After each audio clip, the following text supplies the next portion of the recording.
the station working for you. This is WRTV News at 11, streaming now. It's super exciting to see that voters are participating in the democracy that serves them. Will this be the scene again tomorrow at polls across Indiana? From Marion County to Hamilton County to Boone County and beyond, Hoosiers lined up to cast their ballots on this first day of in-person early voting.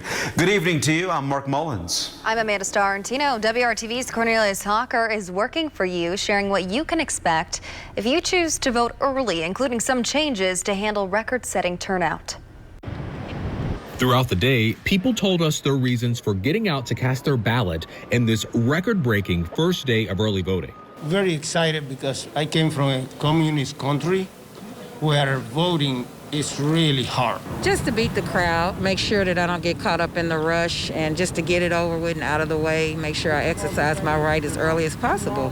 Whatever their reasons, voters came prepared to wait for a while to cast their ballot. This is a cane chair, and you can pull it out. I came prepared, so it's not that hard.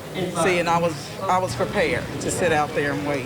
When I came outside right around 8 a.m. before the doors opened and saw the line already started to wrap around the building, I was a little surprised. Russell Hollis, deputy director at the Marion County Clerk's Office, says the higher than normal early voter turnout is changing how they're doing things moving forward. We've reconfigured some things in the office to make the sign-in process and the checkout process go faster. But Russell does want voters to have some patience because we are still in a pandemic, and they're not taking any risk when it comes to COVID-19. Voters are spaced further apart when they're in line. Additionally, with us cleaning the voting equipment frequently in between uses, that does slow things down a little bit. Working for you, Cornelius Hawker, WRTV. The Marion County Clerk's Office tells WRTV more than 1,200 people voted early today. That's up from the 986 who voted on the first day of early voting in 2016. A reminder, if you can't vote in person and plan on voting by mail, you should file for an application for a ballot immediately. The deadline to turn in your ballot application is October 22nd. Under a court ruling issued last week, your absentee ballot will be counted as long as it's postmarked on or before Election Day, November 3rd, and received in the election office of your county by November 13th. For everything you need to know about the election, including what you need to bring to the polls, who's on your ballot, and more, go to the Vote in 2020 digital section of our website, WRTV.com. Two prominent Hoosiers plan to return to Indiana to vote early this week. Vice President Mike Pence and Second Lady Karen Pence are scheduled to stop in Indianapolis on Friday to cast their ballots. It's unclear if they will have to wait in line. And right now, Vice President Pence is in Utah ahead of tomorrow's debate against Senator Kamala Harris. It will be their first and only debate. Senator Harris shared some of her strategy on Hillary Clinton's podcast, while Pence briefly spoke to reporters after arriving in Salt Lake City. I guess the biggest thing, just to be candid with you, is to be prepared for what is, I think, very likely to be a series of untruths. We're looking very much forward to the vice presidential debate. The stakes in this election have never been higher. And we told you yesterday the debate will include some last-minute safety changes in light of the president's COVID diagnosis and the outbreak linked to a Rose Garden ceremony.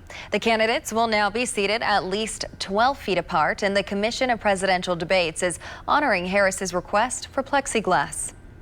Watch the vice presidential debate tomorrow night here on WRTV. Coverage starts at 8 o'clock.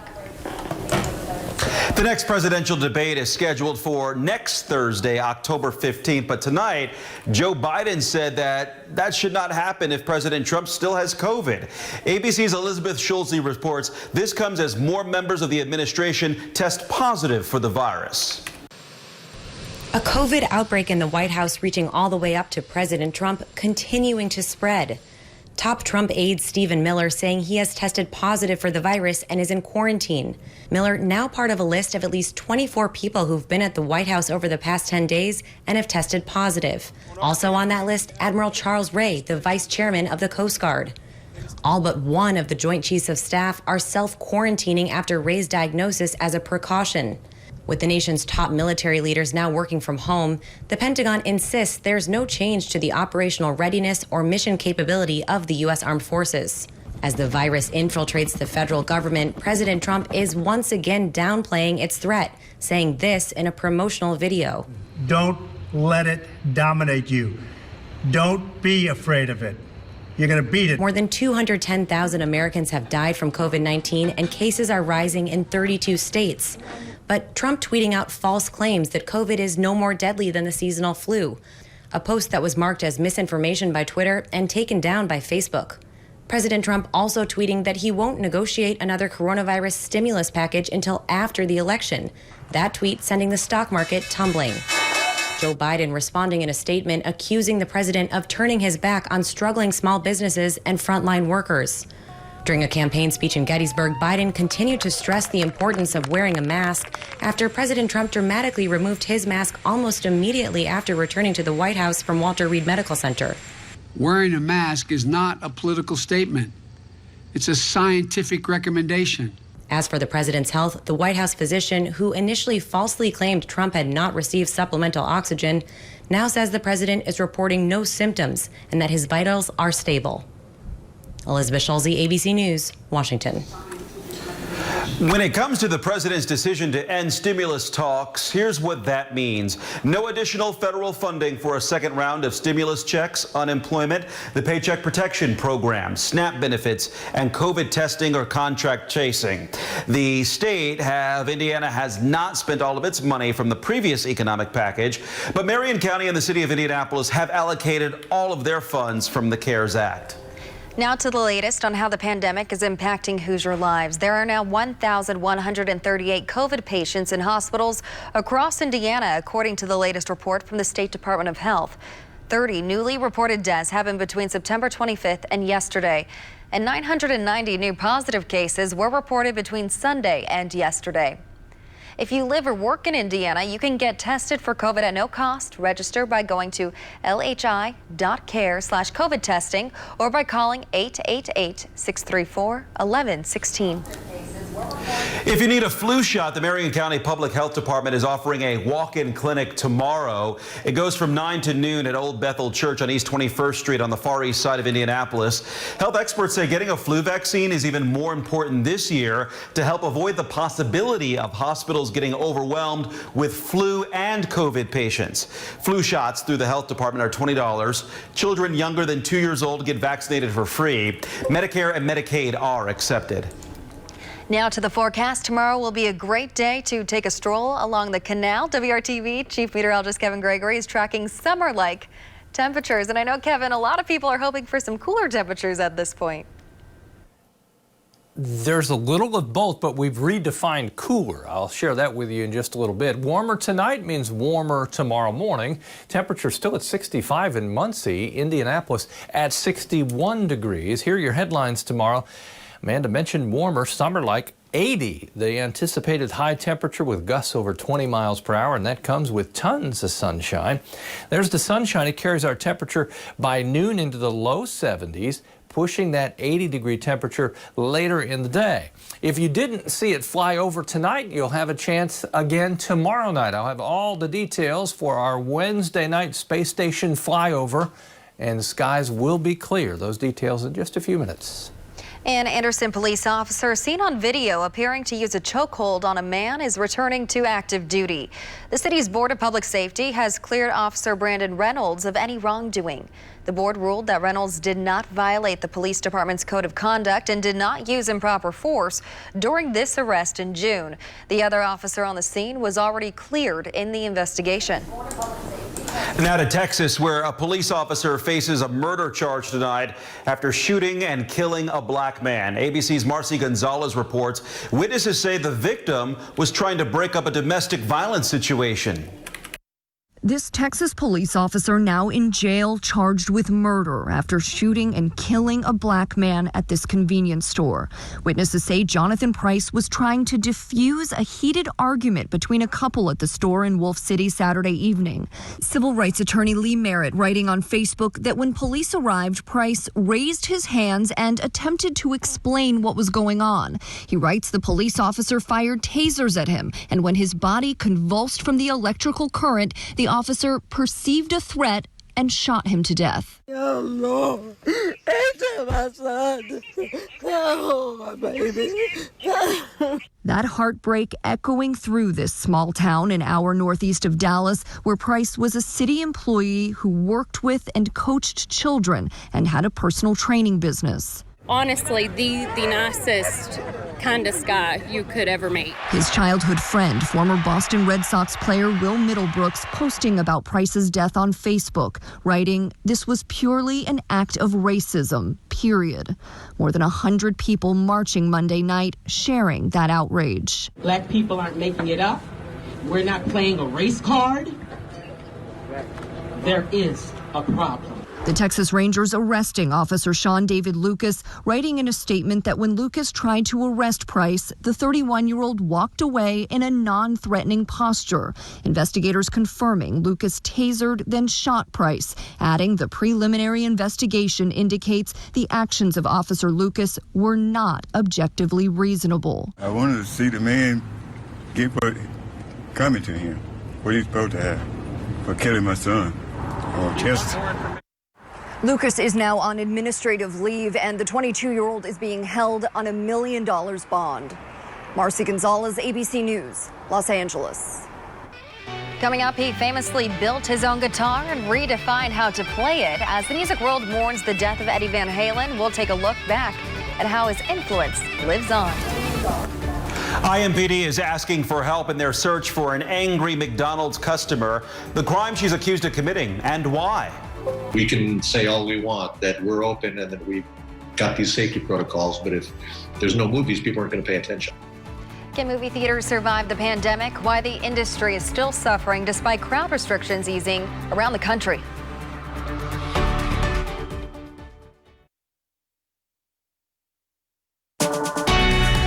From the station working for you, this is WRTV News at 11, streaming now. Metro Police want to know if you recognize this woman. She's accused of assaulting workers at a McDonald's on the east side of Indianapolis over an incorrect drive-through order. Witnesses say a woman came into the restaurant on East Washington Street near Shortridge Road on August 6th, yelling at the employees and throwing items at them. One worker suffered a cut on her head. If you have information, contact IMPD. We're working to learn more about an interstate crash on the south side of Indianapolis. This was the scene at I-465 at I-65 at around 9:30 this evening. You can see the semi off the road and some sort of blue packaging spilled into traffic. We reached out to state police for more information. You'll want to look for updates on WRTV.com. The Indianapolis Public Library and Keep Indianapolis Beautiful are teaming up to plant roots across the city. Tonight, 25 trees have a new home outside the new Martindale Brightwood Library on Sherman Drive near 25th Street on the northeast side. The tree planting is part of a beautification partnership between KIB and the library system that goes beyond the library's property. The library has agreed to adopt all of the blocks around each of their library branches. And so by doing this, the library is committed to work with the neighborhood around them to ensure that litter is picked up and that they're engaging the neighbors around them. And so we're really appreciative of that opportunity to partner with them in this way that's very unique. Anything that we add to this building, it only enhances the beauty that it already captures. But this will definitely encourage a lot more of the agricultural and green space keeping within this community, just to keep pouring the love in and to keep it beautiful. KIB's Adopt a Block program encourages new neighborhood volunteers to participate in community activities. The organization provides free resources, support, and tools for participants. Kevin, today was a great day to do some gardening. You may have gotten a little bit of a sunburn, too.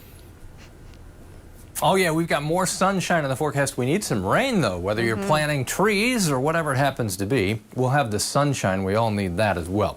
Okay, not a record. The record's 90 degrees for your Wednesday afternoon. We'll push close to 80. We back off just a little bit Thursday, but keep everything above average right on through the weekend into early next week.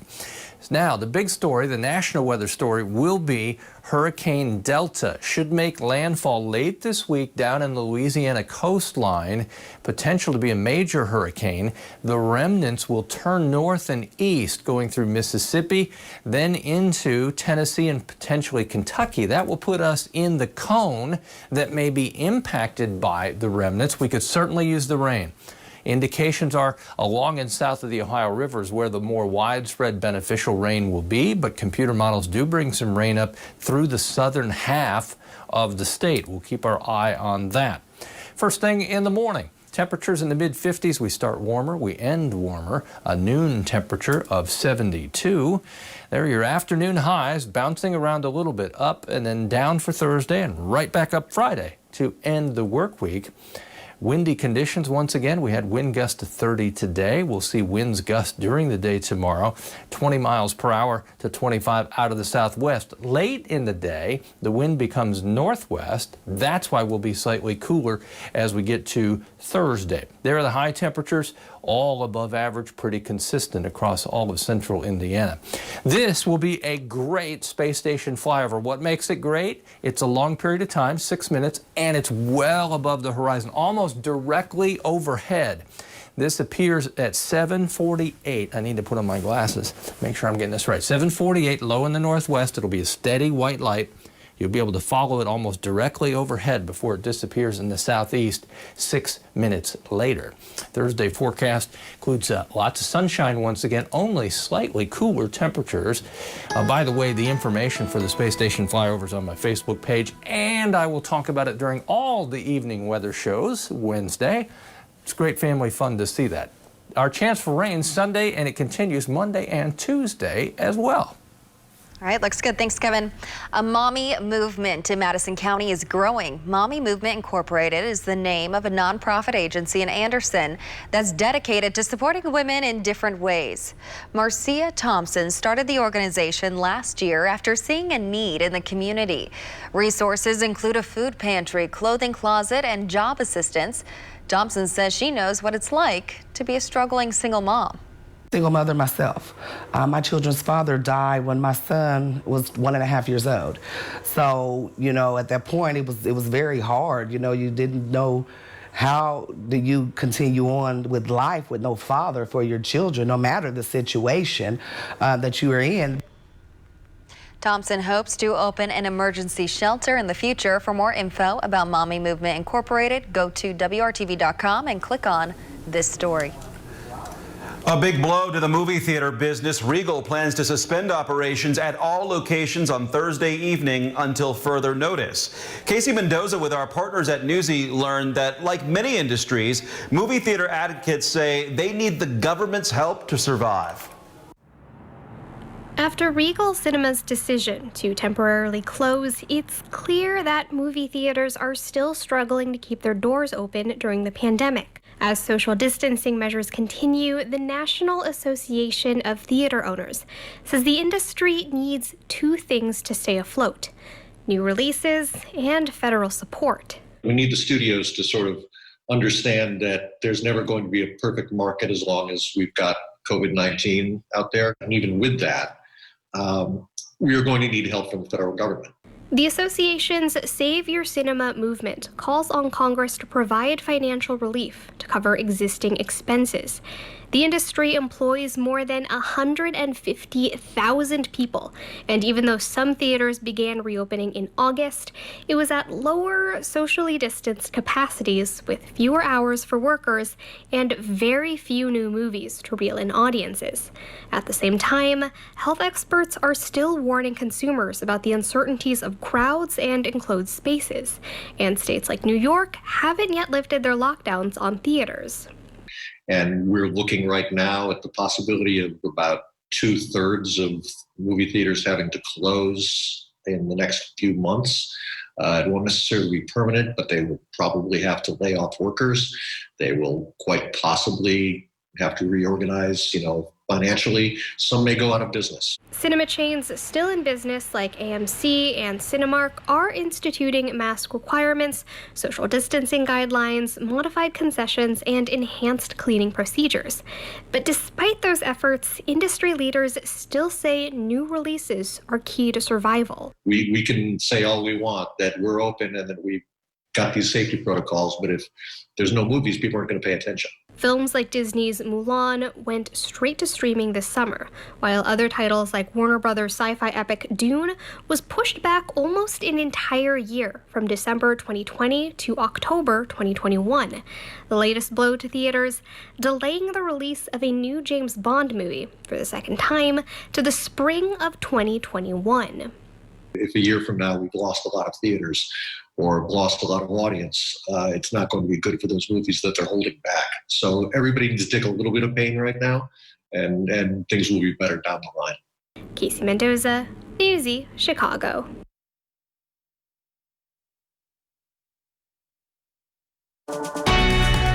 From the station working for you, this is WRTV News at 11, streaming now.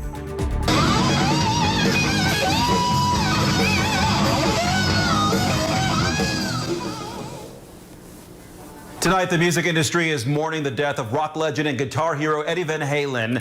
He died after a long fight with cancer, according to his son. Eddie Van Halen was 65. CNN's Stephanie Ellums looks back at his life and legacy.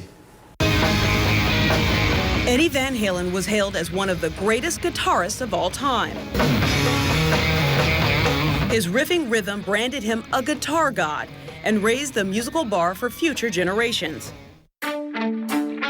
Born to a musical family, Van Halen bought his first guitar, a Teisco Del Rey, at age 12. He then taught himself how to play. If you take lessons, then you're going by a book, which is based on a theory, whereas the facts are, again, you only have 12 notes, do what you want with them. Everything I do is based on tone and sound. By high school, he was the lead guitarist in the band that would go on to bear his last name, Van Halen.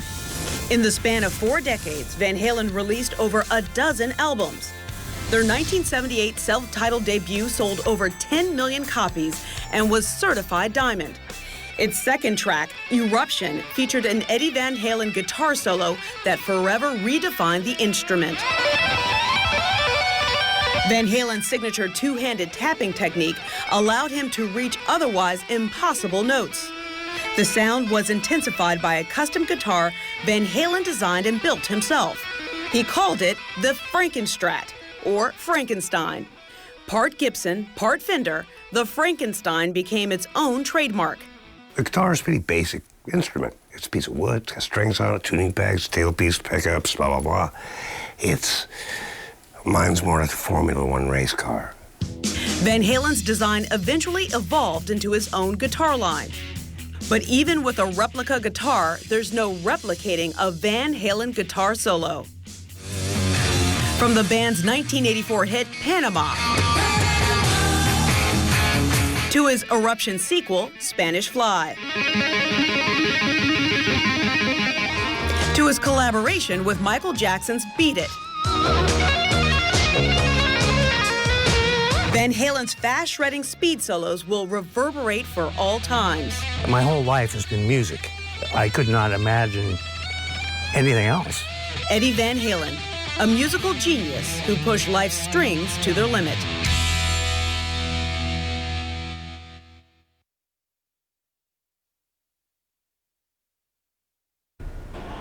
Halloween season kicks off at the Indianapolis Zoo tomorrow. Zoo Boo will include games, rides, trick-or-treating, animal demonstrations, and more. And while most activities are family-friendly, there's something new this year for adults. Guests 21 and older can take a trick-or-treat trail that includes free beverage sampling. That will be open on Fridays and Saturdays. Zoo Boo overall will be open Wednesdays through Sundays until November 1st. And the annual Colts Halloween celebration for kids will still happen this year with some COVID safety changes. Instead of a big party inside Lucas Oil Stadium, Blue and Colts cheerleaders will host a drive-through event outside the stadium from 5:30 to 7:30 on October 28th. The event is open to all kids and families, but a limited number of spots are available. You are encouraged to pre-register at colts.com/Halloween. Kevin. All right, Amanda, I'm on a mission now. All this talk of Halloween. I know we have candy hidden somewhere. I will sniff it out and enjoy that. Temperatures tomorrow close to 80 degrees. Enjoy that with sunshine. Mark? That's right, shorts and t-shirt. All right, thanks for joining us for this late edition GMI head your way at 4:30. Have a great night.